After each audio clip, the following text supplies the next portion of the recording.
Hi friends, welcome to my YouTube channel. പയർ കുതിർക്കാൻ വയ്ക്കാൻ വേണ്ടിയിട്ട് കുറച്ച് വെള്ളം ചൂടാക്കാൻ വെച്ചിട്ടുണ്ട്. വെള്ളം ചെറിയ ചൂടാകുമ്പോൾ അതിലേക്ക് ആവശ്യമുള്ള പയർ ചേർത്ത് കൊടുക്കാം. ഞാനിവിടെ പയർ കഴുകിയിട്ടില്ല, എന്നിട്ട് അതിനെ മൂടി വയ്ക്കുന്നുണ്ട്. പച്ചവെള്ളത്തിൽ കുതിർക്കുന്നതിനേക്കാളും ചെറിയ ചൂടുള്ള വെള്ളത്തിൽ കുതിർത്താൽ അടുത്ത ദിവസം രാവിലെ എല്ലാ പയറും നന്നായിട്ട് കുതിർന്ന് കിട്ടും.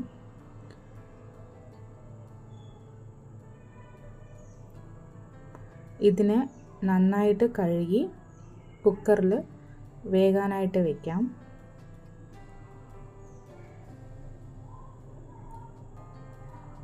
ഉപ്പ് ചേർക്കാതെ ആവശ്യത്തിന് വെള്ളവും ഒഴിച്ച് കുക്കറിൽ വേകാൻ വയ്ക്കുന്നുണ്ട്.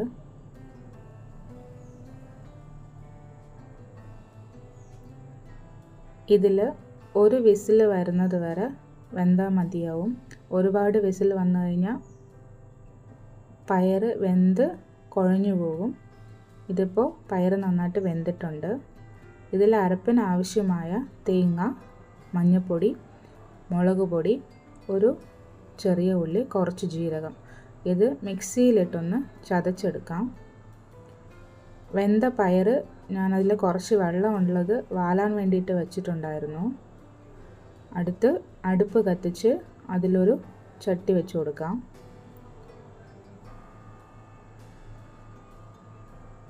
ചട്ടി നന്നായി ചൂടാകുമ്പോൾ അതിലേക്ക് കുറച്ച് വെളിച്ചെണ്ണ ഒഴിച്ചു കൊടുക്കാം. വെളിച്ചെണ്ണ ചൂടായതിന് ശേഷം ഒരു 1/4 സ്പൂൺ കടുക് ചേർത്ത് കൊടുക്കാം. ഇതിലേക്ക് 2 ചെറിയ ഉള്ളി വട്ടത്തിൽ അരിഞ്ഞത് ചേർക്കുന്നുണ്ട്. ഇത് ചെറുതായിട്ട് ഒന്ന് കളർ മാറണം, അതുവരെ ഒന്ന് വഴറ്റി കൊടുക്കാം. വറ്റൽമുളക് വേണമെങ്കിലും ഇതിൻ്റെ കൂടെ ചേർക്കാം, ഞാൻ ചേർക്കുന്നില്ല. ഇതിലേക്ക് കുറച്ച് കറിവേപ്പില കൂടെ ചേർത്തിട്ടുണ്ട്.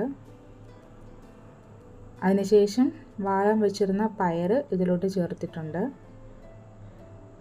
അതിൻ്റെ കൂടെ തന്നെ മിക്സിയിൽ അരച്ച് വെച്ചിരുന്ന തേങ്ങയുടെ പീരയും ചേർക്കുന്നുണ്ട്.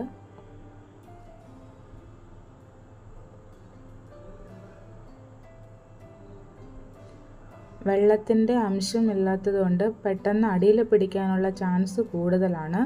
അതുകൊണ്ട് സ്റ്റൗവിൻ്റെ വോളിയം കുറച്ച് വെച്ച് ഈ തേങ്ങാപ്പീരൊന്ന് പടർത്തിയിട്ടാൽ പെട്ടെന്നൊന്ന് തേങ്ങ ഒന്ന് വെന്ത് കിട്ടും. അതിന് വേണ്ടിയിട്ട് ഒരു 2 മിനിറ്റ് ഒന്ന് മൂടി വയ്ക്കാം.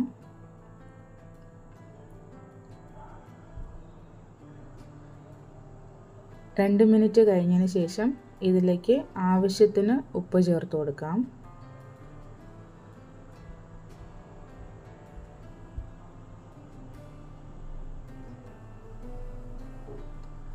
ഇത് കുഴഞ്ഞു പോകാതെ പതുക്കെ ഇങ്ങനെ തേങ്ങയും ഉപ്പും കൂടെ പയറിൽ പിടിക്കുന്നത് പോലെ ഒന്ന് യോജിപ്പിക്കാൻ വേണ്ടി ഇളക്കി കൊടുക്കാം.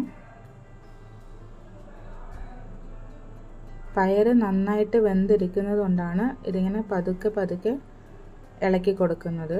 ഇല്ലെങ്കിൽ പയർ നന്നായിട്ട് കുഴഞ്ഞു പോകും.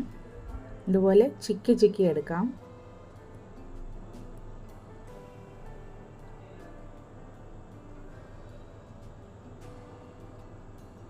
അപ്പോൾ പയർ തോരൻ റെഡി ആയിട്ടുണ്ട്.